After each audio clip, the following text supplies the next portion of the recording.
Wow.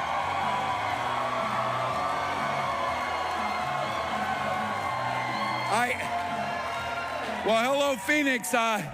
It's pretty clear everybody knows the assignment in this room. Well done. Can I just give a huge thank you to Trevor G. Brown, the staff and students of this school. A thank you to the Bruin Band.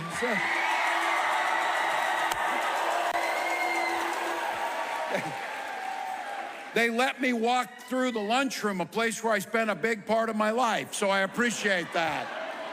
Can I just say a huge thank you to George Lopez to start with here. Look, George Lopez has brought so much joy to so many of us over the years, and yet here he is continuing to work for his community above and beyond. I gotta tell you, thank you.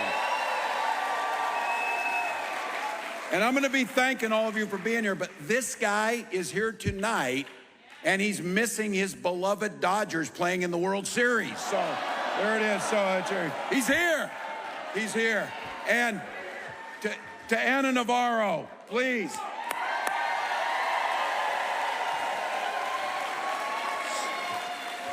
Speaking it like it is, and I have to tell you, there is something listening to that warmed my heart.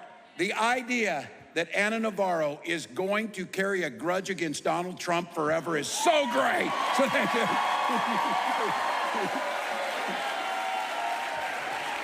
And Arizona, you have no shortage of heroes that you produce out of this state. And I will have to say, it was a privilege for me to go in the class of 2006 to the United States Congress with Gabby Giffords. And so,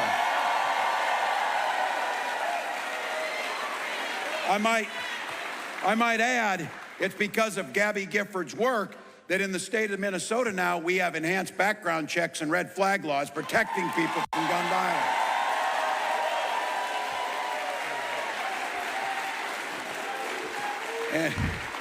And we were coming, we were over at Window Rock with the Navajo Nation this afternoon to get them fired up. And I was there, and I have my daughter along, and we were listening to and watching someone who's a national treasure too, your Senator Mark Kelly over there. And we're flying back, and my daughter just hits me, and she goes, "That guy's been to space and flew space shuttle." So, yeah, don't forget that. And you heard Anna Navarro mention it with John McCain. This is a state of heroes, so thank you. And give him a partner. We know we're gonna need to hold the United States Senate and the House. Send Ruben Gallego to the United States Senate. He's great. He's fantastic.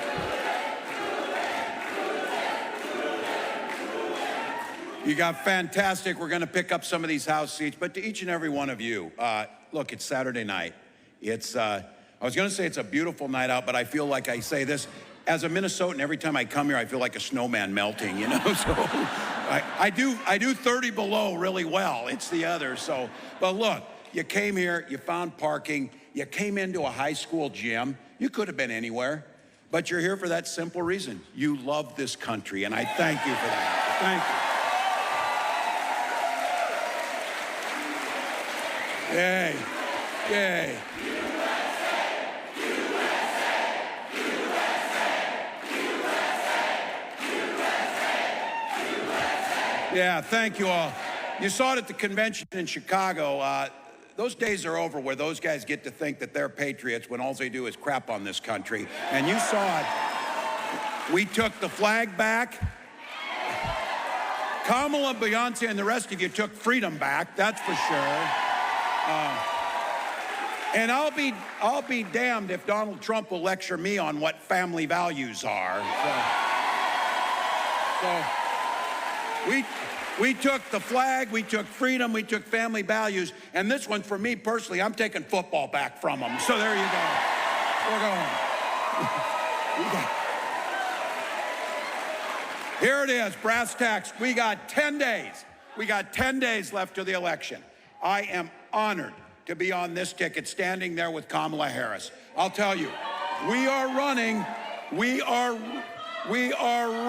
like everything's on the line, because everything is.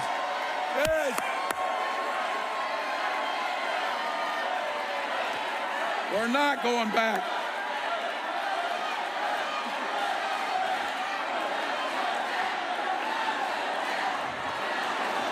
Look, you know we're running everything on the line. Thank you all. Look, you know how hard we're running. And this idea,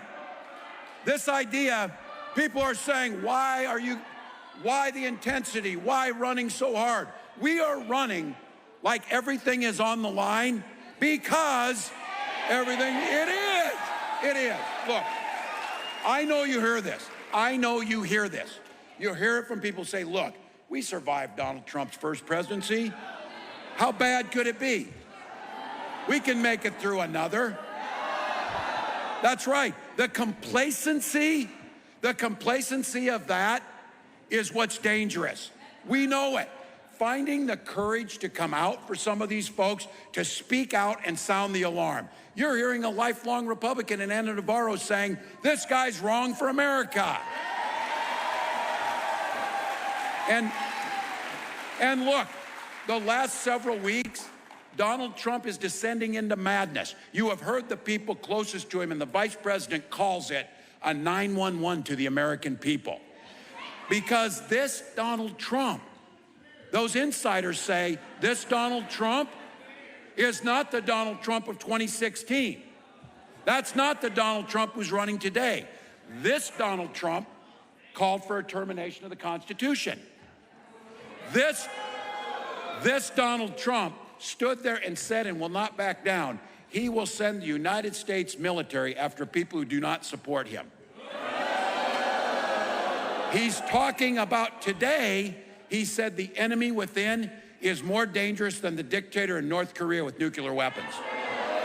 Now look, I know I'm on the top of that list, but don't kid yourself. You're on the list too.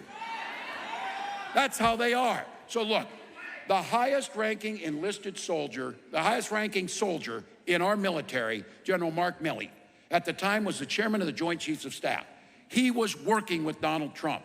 And he said, and I quote, Donald Trump is the most dangerous person ever. James Mattis, 4-star Marine general, his own Secretary of Defense said, I agree. And earlier this week, John Kelly, another 4-star career general. These are not Democrats. These are career military people, our heroes here, speaking it. Their job is to speak it. His chief of staff came out on the record and said, Donald Trump is a textbook fascist and would rule like a dictator. Don't pretend, to all of you watching at home or anyone here, don't pretend that any of this is normal. It is not. It is the opposite of normal. Look, General Kelly behind closed doors, Trump said to them, think about this. Trump said to them, I need the kind of generals that Hitler had.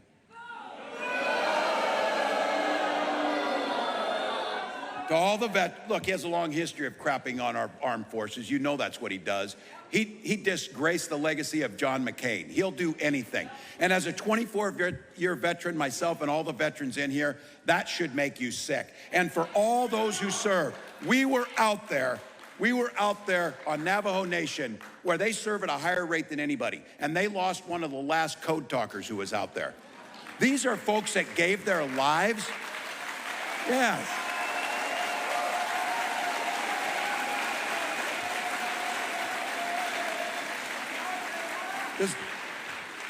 I know Donald doesn't know his history very well, but be very clear to it.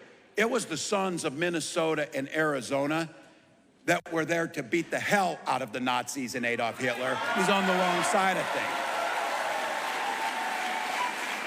Look, you don't even have to listen to these closest advisors, these folks who were there, these military heroes. Just listen to Donald Trump. Just listen, he said, you know the saying, when somebody tells you who they are, believe them. Here's what Donald Trump said, his own words. He said he would be a dictator on day one. On day one. Now, folks, the guardrails that used to be around him are no longer there. The guardrails around Donald Trump and totalitarianism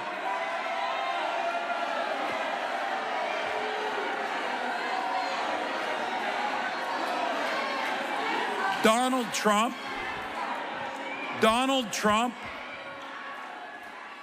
if there were safety, and those people who tell you, hey, we got through the first 4 years, the institutions will hold, think about what's changed. Donald Trump now has the Supreme Court. They've effectively given Donald Trump full immunity to do whatever he wants to do as president. This is where Barack Obama says, don't vote, don't boo, vote. Don't boo, vote. So, there we go. Well, look.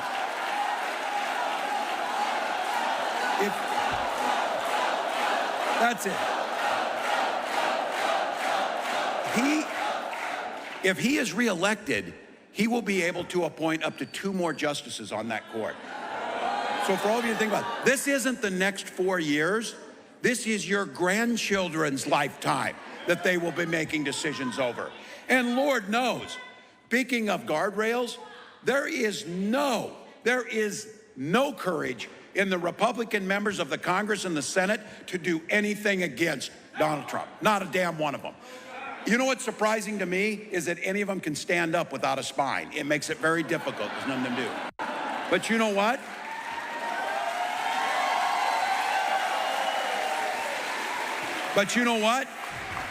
That's not all Republicans. You got one that met me on the tarmac out here in Mayor Giles who said, I'm a Republican and I'll stand up to him.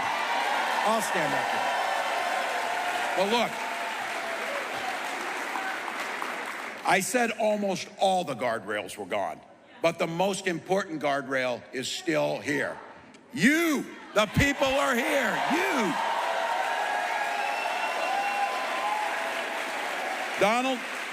Donald Trump can lie, he can bluster, he can pretend, he can do whatever he wants to do. But just think about it. In 10 days, we beat him at the ballot box and make Kamala Harris president.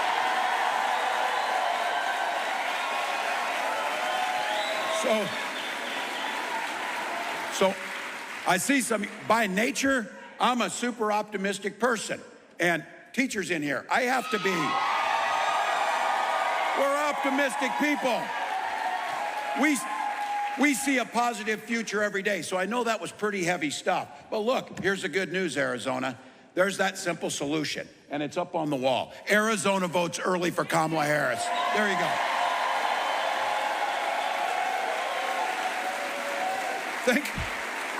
Now look, we know there's a huge difference, and I want to be clear on this. You came here and you're fired up. I get it too. Don't think I don't get it. I realize I'm preaching to the choir, but the reason I'm here is our recital is in 10 days, choir, and we need to sing. We need to sing. So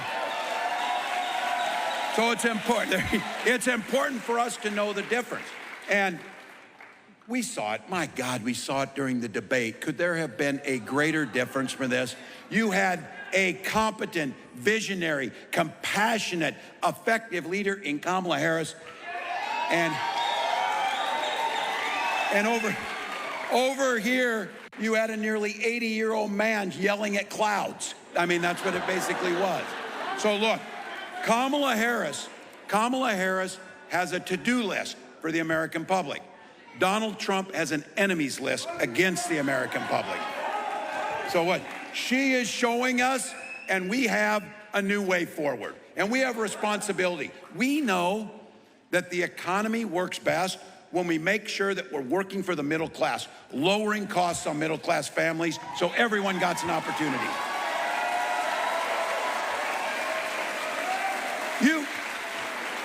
Donald Trump has no solutions. Donald Trump admires the problem. He's the guy that drives by the fire, tries to tell the fire department to put it out, and it turns out he started the damn fire. That's that guy.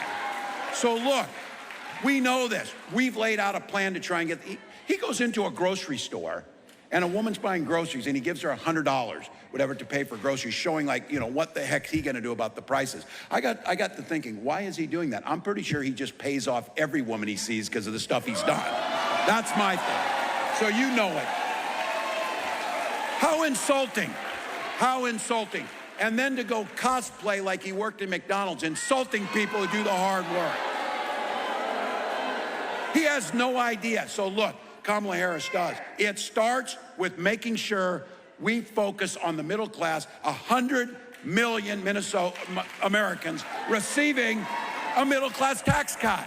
Make sure it's there. We did it.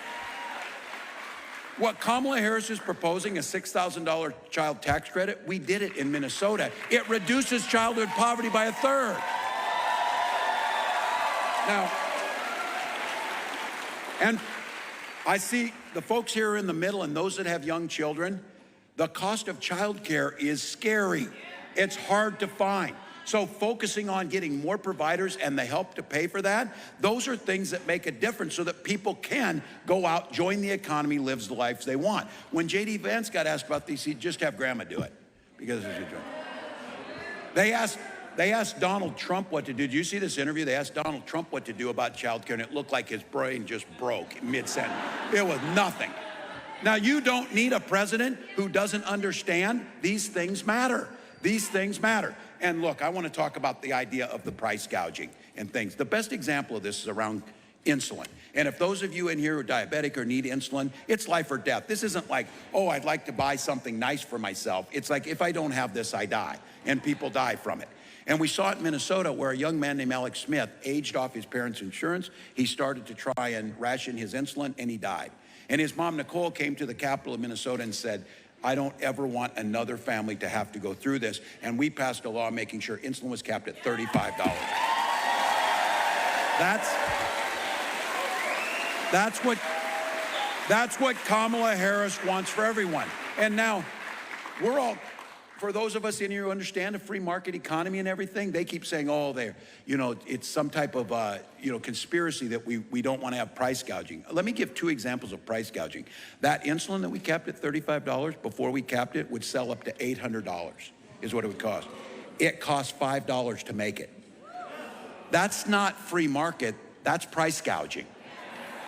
And we saw a hurricane coming to Florida, and people were told to get out as soon as they can. Wow, what a mystery. Airline flights shot through the roof, the price of an airline flight. That's not capitalism, that's immoral. That is actually price gouging. And at the grocery store, prices are up. You know what's not up? The price they're paying my farmers in Minnesota. They're not receiving the pay. Somebody in the middle's taking the money and you're paying for it. Now, this idea of dignity, and the vice president proposed something. Again, I'm speaking to the folks here with less hair, a little gray. Those of you who are younger, trust me on this when I tell you this. When you turn 60, you will start paying attention to Medicare. You'll start, the old folks in here know, because here's the deal. Medicare and Social Security are the two greatest anti-poverty programs that allow people to retire with dignity. Fantastic. While Donald Trump called it a Ponzi scheme, Vice President Harris proposed a transformational move on this, allowing Medicare to pay for in-home care for our seniors.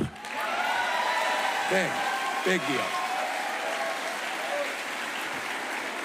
And some of you young people don't know it, but they don't pay for glasses or hearing aids. She proposed making sure Medicare does both of that for our seniors. Now, look, let's dispel the myth. Donald Trump always has these plans. There has not been a worse business person in American history than Donald Trump. So when your uncle tells you, I like Donald Trump because he's a businessman, he goes broke. He goes broke. He's a terrible businessman. And when it comes to Social Security, what he's proposing will bankrupt Social Security in 6 years. Now look, give the guy a break. From his place where he's at, he got $400 million from his dad. Then he proceeded to basically almost lose that because he's a horrible businessman. But He's got enough money down at Mar-a-Lago. You think he cares if the Social Security check comes? My mom does. My nearly 90-year-old mom cares because it's how she pays for food and heat. It's pretty important. And guess what? We paid into Social Security. It's not theirs. Now, you don't ever hear him talk about this. That guy now, because he looks at the polling, people like Social Security. People like Medicare. People like women like having being able to make the decision about their own body. And guess what else people like? They like the Affordable Care Act. Now, Donald Trump, a couple weeks ago, I'm standing next to J.D. Vance after Donald Trump said he had some type of outline or scheme of a plan or whatever he calls it, concept of a plan. Then JD tried to explain it, and I said, you should go back to the concept because your explanation is worse than the concept. Because look, they're going to strip away. The reason the ACA is so successful and why people like it is because of the ACA, insurance companies can't deny you care for a pre-existing condition. You know, a pre-existing condition like being a woman, a pre-existing condition like hurting your knee playing sports when you're younger, asthma, whatever it is. Look, insurance companies figure this out. You know how you make money? Even Donald could make money doing this. If you're an insurance company, you change the law so that you get to pick who you cover. And then you go pick the youngest, healthiest people, and you leave the rest of us out on the side. And then you do everything you can to make sure people can't get paid when they go in and make a claim, and they make it difficult for you. That's how the system works. The ACA protects us from that. He tried 60 times to get rid of the ACA. You know the only reason he didn't do it? John McCain showed the courage. John McCain. So look,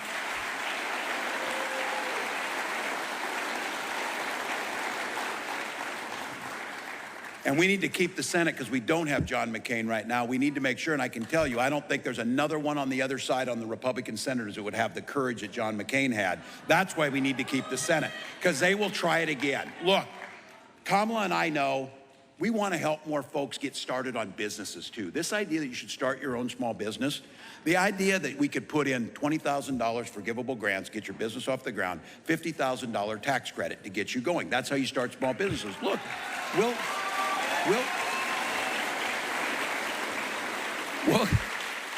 you'll create jobs and create wealth. We'll get it back. But somebody asked, you know how Donald Trump doesn't go on anything, but they asked Kamala Harris exactly every little thing how we're going to fix it. So she answered it. How are you going to pay for this? You know how we could start paying for it? Make Donald Trump pay his damn taxes and the people who are there. That's how we can pay for it. Look,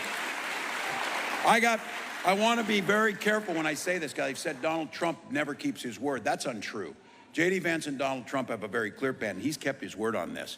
He kept his word when he brought them down to Mar-a-Lago and he said, you're rich as hell and I'm going to give you a tax cut. He did keep his word on that. So now he's got friends like Elon Musk prancing around on stage with him.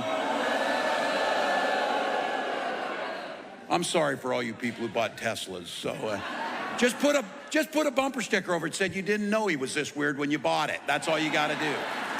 So look, I think especially in Arizona, there's folks in this room that consider themselves independents or, as Anna said, a Republican, but not MAGA, not Donald Trump. And I think we should remember, the Republican Party contributed much to this country. When the Republican Party of old talked about freedom, they meant it. But let's be clear, that's not these guys. That's not these guys. When these guys talk about freedom, the freedom to be in your exam room, the freedom to tell you who you can marry, the freedom to tell you which books you can read, that's who these guys are. Now, well, I said, you know how life works better? We all learned this at a young age. There's a couple golden rules. The first one is, if you just mind your own damn business and I mind mine, things go better. Things go better. So look, Kamala's been clear. When we talk about freedom, the freedom for you to make choices, not the government. That's the party that John McCain belonged to. That's the party of Eisenhower. So look, seniors, making sure we're strengthening Social Security and Medicare as we talked about. And I want to say this as we're standing in a school, and to the teachers here, to the parents, to everyone else, the freedom, as we get our schools, the freedom to dress our little ones up in their best clothes, to send them off to the school where they're met by teachers who are enthusiastic to get things done. The freedom of those little ones to be kids without being shot dead in a school.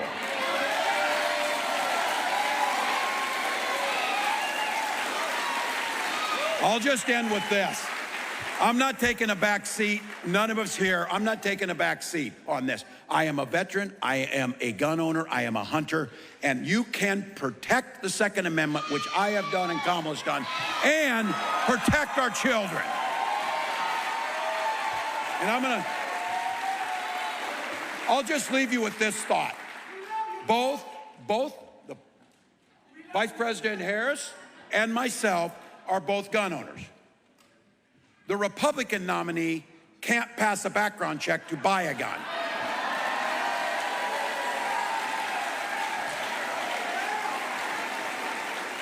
Just be clear.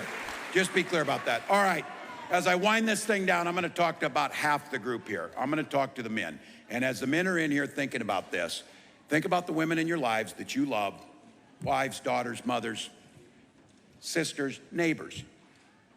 This election, their lives, those women you're thinking about right now, their lives are literally on the line. They're at stake in this. Donald Trump repealed Roe, called it a beautiful thing, brags about it. Now my daughter Hope has less rights than her mother had, or her grandmother, same with all of you. Now we've got 20 states with Trump abortion bans, which he says are just beautiful, beautiful thing out there. That beautiful things mean women try and go in with complication in their pregnancy, and they can't get the care that they need, and they have miscarriages in the parking lot. Or victims of rape and incest can't get the care that they need. Those are the things that are being asked. You think they're stopping there? You think they're stopping there? Fertility clinics turning people away because that's the next thing that they go to. And I've talked about this, personal for me. We shouldn't have to be talking about. There's women's names you now know because they had to have abortions that you now know because they have to speak out because women are dying. Maternal mortality in Texas has shot through the roof. For me and my wife, we tried to have children. We used fertility clinic. We finally were able to have that beautiful daughter. And I will be damned. I will be damned. I'll be damned if I'll let Donald Trump deny anyone in this country the opportunity to have the family that they want. And that's exactly what they're doing. So when we get that Congress back and we restore Congress and they pass protections of Roe versus Wade, Kamala Harris will sign it and we will protect women.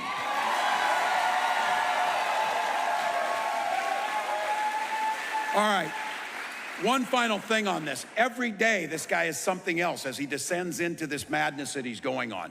Trump's now been going around on the campaign trail calling America the garbage can of the world.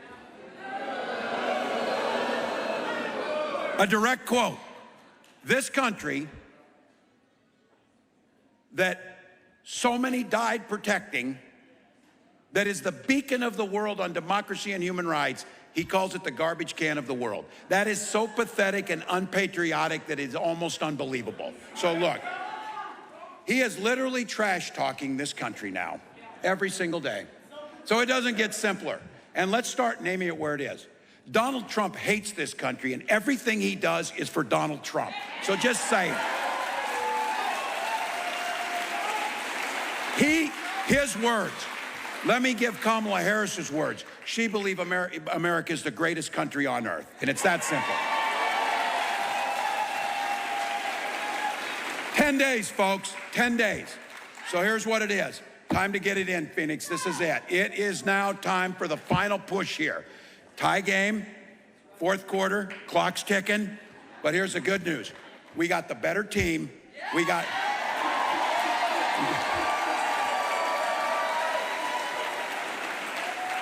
a better quarterback in Kamala Harris. And we are ready to do it. 1 inch at a time, 1 yard at a time, 1 call at a time, 1 door knock at a time, $1 at a time.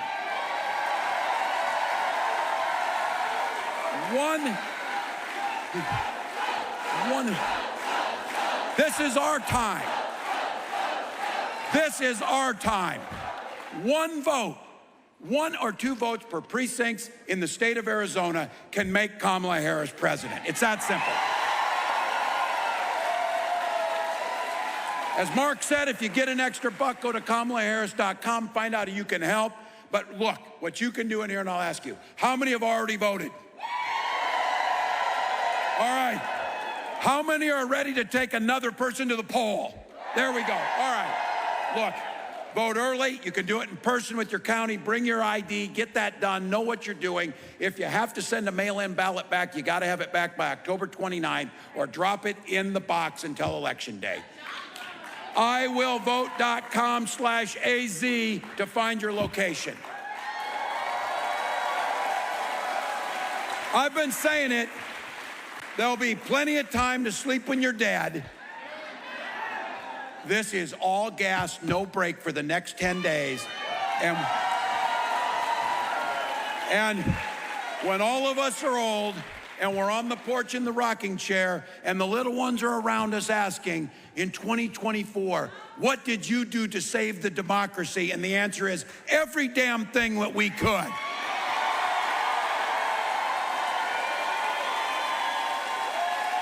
So Arizona, the vice president says it. When we fight, when we vote, let's do it.